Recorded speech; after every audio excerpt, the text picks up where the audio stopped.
అందరికీ నమస్కారం. వివాహ శుభకార్యముల ప్రకటనలు మరియు పుట్టినరోజు నామకరణ మహోత్సవ ప్రకటనలు చేయబడును. అదేవిధంగా ఉద్యోగ వ్యాపార రాజకీయ ప్రకటనలు చేయబడును. ప్రకటనలు కావలసిన వారు మన మన్యం 2021@gmail.com ఈమెయిల్ ద్వారా మమ్మల్ని సంప్రదించగలరు.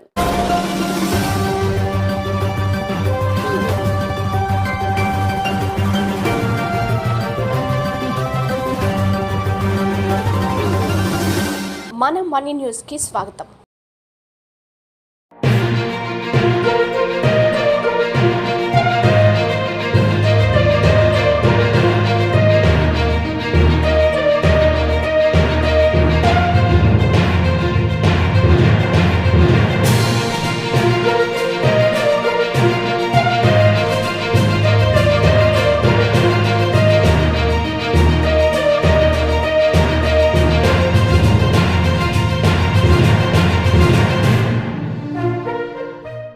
అందరికీ నమస్కారం. ముందుగా వార్తలకు స్వాగతం. మాగలం అసెంబ్లీలో వినిపిస్తాము అంటున్న అభ్యర్థులు. అల్లూరు సీతారామరాజు జిల్లా పాడేరులో మంగళవారం బహుజన సమాజ్ పార్టీ అరకు పార్లమెంటు అభ్యర్థి అవస్య లహరి, పాడేరు నియోజకవర్గం ఎమ్మెల్యే అభ్యర్థి సుర్ల అప్పారావు మీడియా సమావేశం ఏర్పాటు చేశారు. ఈ సందర్భంగా వారు మాట్లాడుతూ బహుజన సమాజ్ పార్టీ అధికారంలోకి వచ్చాక గిరిజనుల పక్షాన పోరాటం చేస్తామని వారు అన్నారు. అదేవిధంగా జీవో నెంబర్ 3 అమలు చేసేలా అసెంబ్లీ పార్లమెంట్లో మా గలం వినిపిస్తాము అని అన్నారు. ఈ కార్యక్రమంలో మునిపల్లి పండన్న, మొండిపల్లి పరమేశ్వరరావు, వారం చంద్రబాబు నాయుడు పాల్గొన్నారు. రకమైన పోరాటం మీరు చేస్తున్నారు. మా బహుజన్ సమాజ్ పార్టీ వచ్చే ఎన్నికలలో అయితే ఈ చట్టాలను సంరక్షించుకోవడానికైతేనేమి, మన సమస్యల్ని సంరక్షించుకోవడానికైతేమి, ఆ సమస్యలను ఎలా పరిష్కరించాలి అన్న ప్రణాళికతో మేము నేడు ప్రచారంలోకి మేము అందరం దూసుకొని వెళ్తున్నామండి. ఇదే మా ముఖ్యమైన అంశం. మన గిరిజనులు, మన షెడ్యూల్ ప్రాంతాల్లో నివసించే ప్రజల్ని సంరక్షించుకోవడం, మన చట్టాలను పటిష్టంగా మనం ఉంచుకోవడం, ఇవన్నిటిని మేము ప్రణాళికబద్ధంతో మేమైతే నేడు మా 7 నియోజకవర్గాలకు సంబంధించిన ఎమ్మెల్యేలు అయితేనేమి, ఎంపీగా నేనైతేనేమి, ఇదే ఒక మన మెయిన్ సిద్ధాంతంతో మేమైతే నేడు ప్రచారంలోకి ముందుకు వెళ్తున్నామండి.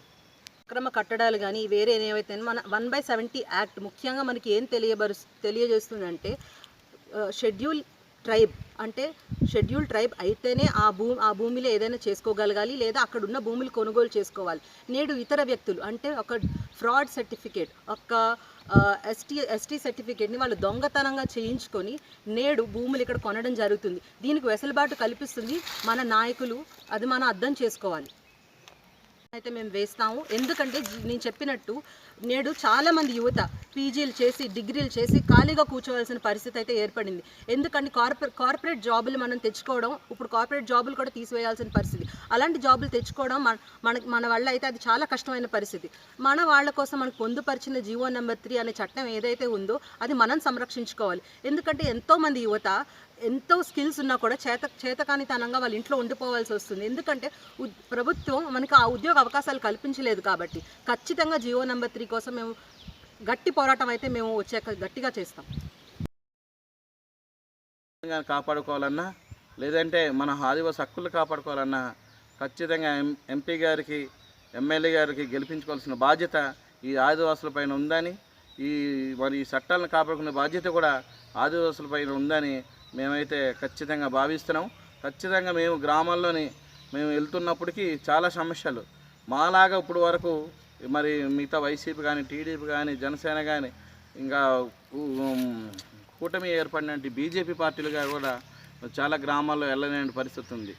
దయచేసి రేపు రాజ్యాంగం మార్చే పరిస్థితి కూడా ప్రమాదకరమైన పరిస్థితుల్లో ఇవాళ మన భారతదేశం ఉంది. కాబట్టి దీన్ని రక్షించవలసిన బాధ్యత మన ప్రతి ఒక్క ఓటర్ మీద ఉందని నేను కోరుకుంటూ, ఖచ్చితంగా అందరూ మరి ఏనుగు గుర్తుపై ఓటేసి ఎంపీ గారిని, ఎమ్మెల్యే గారిని గెలిపించుకోగలిగితే పార్లమెంట్లో మన సమస్యలను ఎంపీ గారు మాట్లాడటానికి, అసెంబ్లీ స్థాయిలో ఎమ్మెల్యే గారు మాట్లాడటానికి మా గొంతుని, మా గలాన్ని మీ తరపున మేము ఇప్పటానికి బాగుంటుందని ఆశిస్తున్నాం.